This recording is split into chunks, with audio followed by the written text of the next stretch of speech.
കണ്ണൂർ ആറളം ഫാമിൽ ആനയെ തുരത്തുന്നതിനിടെ കാട്ടാന വനംവകുപ്പ് സംഘത്തിന് നേരെ പാഞ്ഞെടുത്തു എന്ന വാർത്ത. ഇരിട്ടി ഡെപ്യൂട്ടി റേഞ്ചറും ജീവനക്കാരും രക്ഷപ്പെട്ടത് തലനാരിഴയ്ക്കെന്നും കണ്ണൂർ ബ്യൂറോ റിപ്പോർട്ട് ചെയ്യുന്നു. വനംവകുപ്പ് സംഘം സഞ്ചരിച്ച ജീപ്പിന് നേരെയാണ് കാട്ടാനയുടെ ആക്രമണ ശ്രമം ഉണ്ടായത്.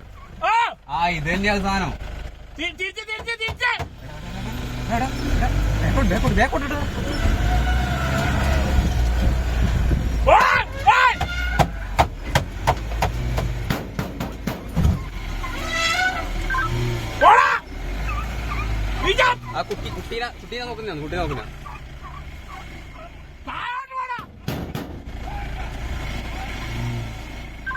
കണ്ണൂരിൽ നിന്നും സജോ ദേവസ്യ തത്സമയം ചേരുന്നു. സജോ, വിവരങ്ങൾ.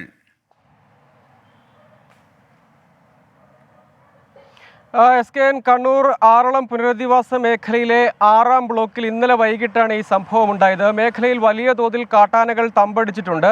അവയെ വനത്തിലേക്ക് തുരത്തുന്ന പ്രവർത്തനങ്ങൾ തുടർന്നു വരികയാണ്. ഇതിനുവേണ്ടിയാണ് ഇരിട്ടി ഡെപ്യൂട്ടി റേഞ്ചറുടെ നേതൃത്വത്തിലുള്ള വനപാലക സംഘം സ്ഥലത്തുണ്ടായിരുന്നത്. അതിൽ ഫോറസ്റ്റ് ജീപ്പിൽ അവർ ഈ ദൗത്യത്തിനിടെ സഞ്ചരിക്കുകയായിരുന്നു. ജീപ്പിലുണ്ടായിരുന്നത് ഇരിട്ടി ഡെപ്യൂട്ടി റേഞ്ചറും ബീറ്റ് ഫോറസ്റ്റ് ഓഫീസറും ഡ്രൈവറും മറ്റൊരു വനപാലകനുമായിരുന്നു.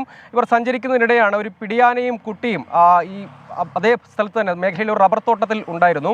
ആ വഴി സഞ്ചരിക്കുന്നതിനിടെയാണ് ഇവരുടെ വാഹനത്തിന് നേരെ പിടിയാനയും കുട്ടിയും തിരിഞ്ഞത്. ഇതിനിടെ വാഹനത്തിലുണ്ടായിരുന്നവർ ശബ്ദമൊക്കെ എടുത്ത് ബഹളമുണ്ടാക്കി ശബ്ദം വെച്ച് ആനയുടെ ദിശ തിരിക്കാനുള്ള ശ്രമം നടത്തി. അതിലവർ വിജയിച്ചു. മറ്റൊരു ഭാഗത്തേക്ക് ദിശ മാറി ഓടിപ്പോവുകയും ചെയ്തു. ആദ്യഘട്ടത്തിൽ അത് ജീപ്പിന് നേരെയാണ് പാഞ്ഞെടുത്തത്.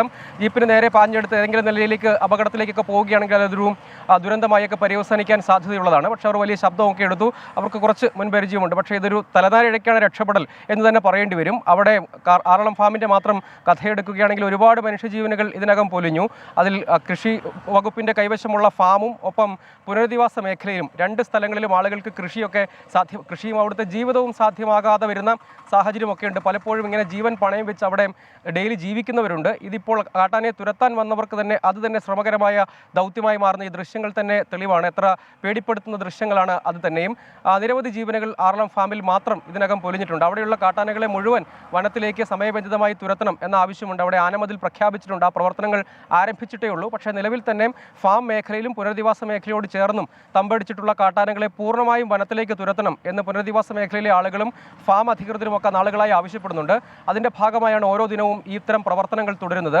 ആ ദൗത്യത്തിന് വേണ്ടി എത്തിയതാണ് ഈ വനപാലക സംഘം. അവർ തലനാരിഴയ്ക്ക് ഏതായാലും ഭാഗ്യം കൊണ്ട് രക്ഷപ്പെട്ടു. അത് ആശ്വാസകരമായ കാര്യം. പക്ഷേ അപ്പോഴും അവിടുത്തെ ജീവിക്കുന്ന ജനങ്ങളെ സംബന്ധിച്ച് ആശ്വസിക്കാൻ വകയൊന്നുമില്ല എന്നതാണ് വാസ്തവം. സജോ ദേവസ്യാണ് കണ്ണൂരിൽ വിവരങ്ങൾ നൽകിയത്.